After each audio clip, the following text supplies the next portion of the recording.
Hello, darlings. You've all heard of Marilyn Monroe. Some of you know Bridget Bardot. Well, now it's time for the Cognac show. I said cognac, ooh, ooh. I said cognac, ooh, ooh, ooh. I'm your bubbly blonde, fabulous age to rest.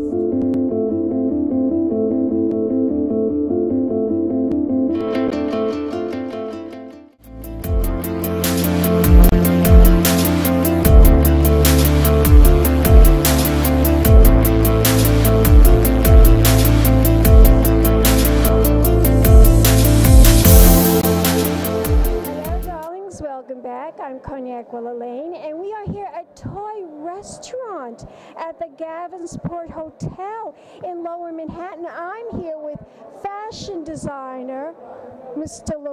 Diran. Larissa, you are doing so much since last Fashion Week. Yeah. And another couple of months we're going to be at Fashion Week again. Yep, a lot to do. I just came back. I did Fashion Week in Asia, which was amazing. I showed my collection, and Carolina Herrera was there, Matthew Williamson was there, Dolce & Gabbana, Versace, Alice Temperley, and it was royal. It was a really, really royal setting. I met some wonderful new people from all over the world, and it was really an eye-opener. I'd never been in the Central Asian region, and it was really something else. Tell my audience, where did they have Fashion Week in Asia? What city? Well, I did mine in Uzbekistan in Central Asia, but China has a fantastic Fashion Week. I mean, unbelievable. Compared to New York, really? They really go all the way. Now, New York, you know, you can't compare with it, what's going on there, because we have the attention of all the buyers. I mean, we have some of the most, we have the attention of some of the most important buyers in the world and important stores in the world. But truly, they went all out. They went all out, and it was amazing. With clothes, is it more avant-garde? Are people more into the way fashion? Because here in the United States, of course, it's all become so commercial, that for selling purposes, you know? Well, America's always been known for the saleable clothing. I mean, the reality is our greatest designers are saleable designers. You're looking at Ralph Lauren, Calvin Klein, Donna Karan, Tommy Hilfiger. These are people who do very understandable clothing. That's an American tradition. You know, other parts of the world, they can get more avant-garde, i.e. Japan, i.e. Paris, but New York, American designers are understood for the simplicity of the line, very much like the German designers. I think it's a very Germanic thing. It wasn't always like that. I mean, there was a time here in the United States that people, fashion designers were more avant-garde. Don't you agree? I don't think so. I think America always followed a very wearable, saleable garment. And I think they always went for that target. It's just New York. It's just New York. It's America. We want things. I'm a European American, so I'm kind of a half-breed. Part of me is very over the top, and part of me understands. Well, I'm always over the top, darling. That's because you're my cognac, darling. You are champagne wishes. That's right. And, you know, I understand and I get it. So I'm a little bit that and I'm a little bit that. Well, you know what it is, if you're an average New Yorker, even if you are a celebrity in New York, you still have to take the subway every now and then, and you still have to run around and get that cab. So it has to be practical. One of my greatest memories is when I was working for Barney's New York. I was on my way in a subway, rushing downtown in the late 80s in a one-armed Gautier black suit. One arm, one shoulder, and I ran into, of all people, Marc Jacobs. And this was back in 1990. And I remember the conversation we were having, and I thought, only in New York, and even back then, Marc was already a very renowned designer, and only in New York can you run into a fabulous designer on the subway as you're on your way to your fabulous fashion job. So you know, that's New York. New York is all about the street and the subway and the hot dog vendor and the peanut vendor and the walk or the run through Central Park. It's what it is. There's not too many women that dress like me, you know, with white. I mean, it's New York is to wear urban, dark, gray, navy blue. Oh, that's recent. But the reality is, if you watch all the old films of Audrey Hepburn and you watch all the 1960s films, you were the look, girl, and you still are the look. The reality is that look, that chic, that winter white, that fabulousness, that winter wheat blonde never goes out of fashion. By the way, did you watch the film that Lindsay Lohan was in about Elizabeth Taylor? Did you see? Yes. What did you think of it? You put me on the spot. I think it was miscast, and I think that the producers really cheated the idea. I think it could have been handled a little more. They hyped it up so much. They went for the money, but the reality is, I think that the actors did their best with what they were working with what they had. I agree with you. I mean, a lot of people were blaming Lindsay Lohan for being a bad actress in the film, but that's not the case. It really I'm isn't. an ex-showboy. I don't blame performers for a bad production. Script, it's the dialogue. It's the whole package. The editing. The editing was not good. No. And everything from makeup to hair to, I was looking at it, watching it, looked like a SNL skit, and I remember thinking, what is this? I mean, What did you think of the clothes, the costumes that they made her wear? the clothes were okay. I was more or less I was staring at the hair and makeup on both male and female actors on it and thinking, what went on here? But you know what? I wasn't on the film. I don't know what happened. I don't know what the heads of The circumstances. I don't know what these people were asked to do, because I'm sure, I mean, these are professionals, you know.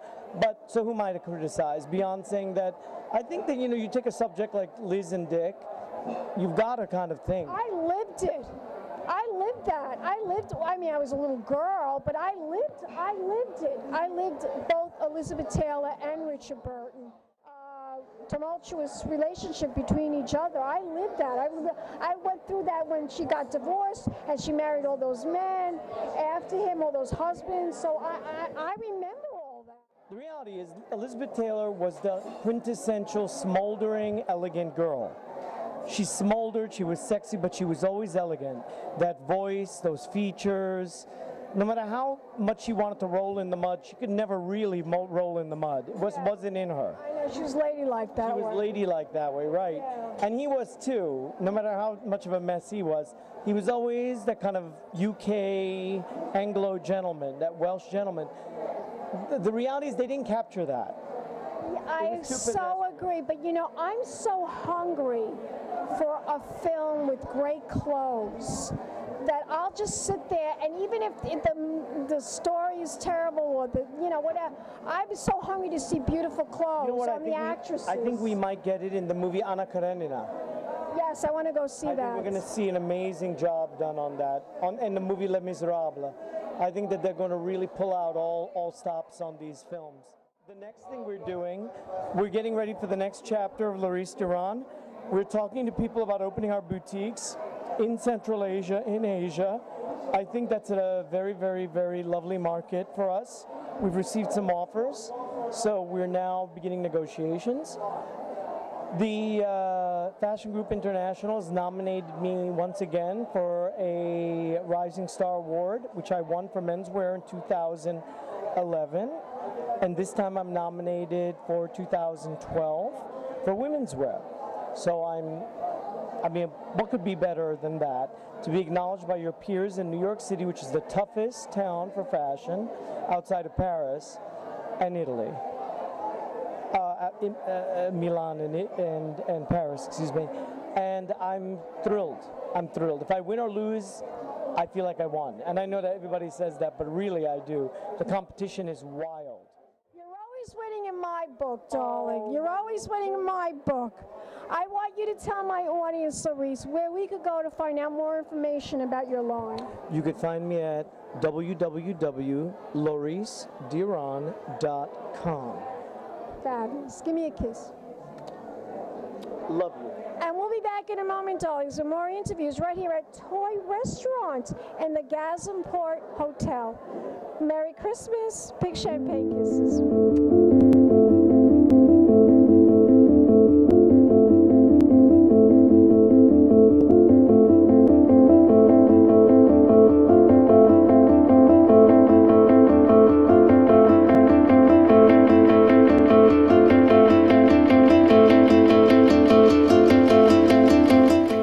Just look for the cat, darlings.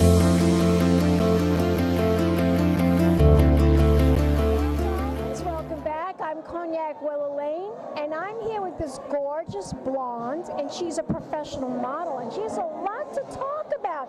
And we're here right now at the Toy Restaurant in the Gazenport Hotel. Introduce yourself to the camera, doll. Yeah, hi everyone. My name is Heidi Albertsen. Heidi, what a beautiful name, and such a gorgeous blonde. And I know you worked so much as a model, and I'm sure now probably an actress too. That's correct, yes. I want you to tell my audience some of the fabulous things you've done in the past. Oh, whoa. Well, if you're really interested, you can log on my website, which is www.heidialbertsen.com. I have everything sort of descripted, but I've done a little bit of pretty much everything, from Victoria's Secret, Sports Illustrated. Scandinavian Blood. I was the winner of Elite Look of the Year some years back, and Elite Model started me. I'm right now represented by Images Models here in New York, and still Elite in Europe, and Munich Models. I also launch into doing a lot of good with if you got the opportunity to have this life, and you meet like nice, interesting people, and some of them are wealthy, and some celebrities. I thought, well, why don't I try and give back? And I started doing a lot of charity, and I'm an ambassador for LESC, Lower East Side Service Center, here in New York.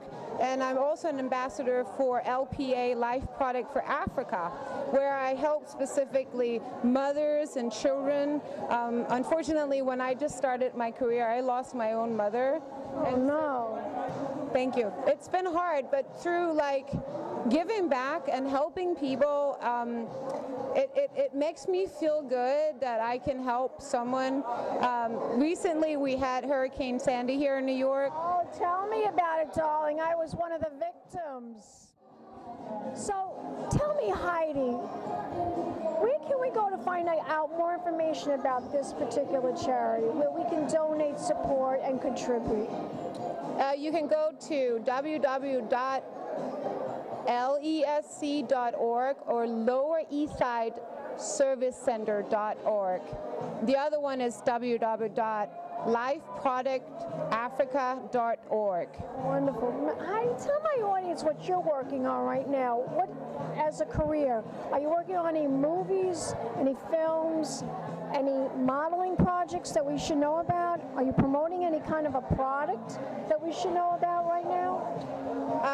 At this very moment, I am not having anything particular other than I have a big job coming up in China around Christmas time that I agreed to do through Elite Copenhagen, which I'm really excited about because I haven't been to China. I will be judging a model competition called Happiness, and also modeling. Tell my audience where we could go to find out more information about you as a model, as an actress. Where can we go? Here in New York, and there is my website, which is www.HeidiAlbertsen. Spell it. HeidiAlbert.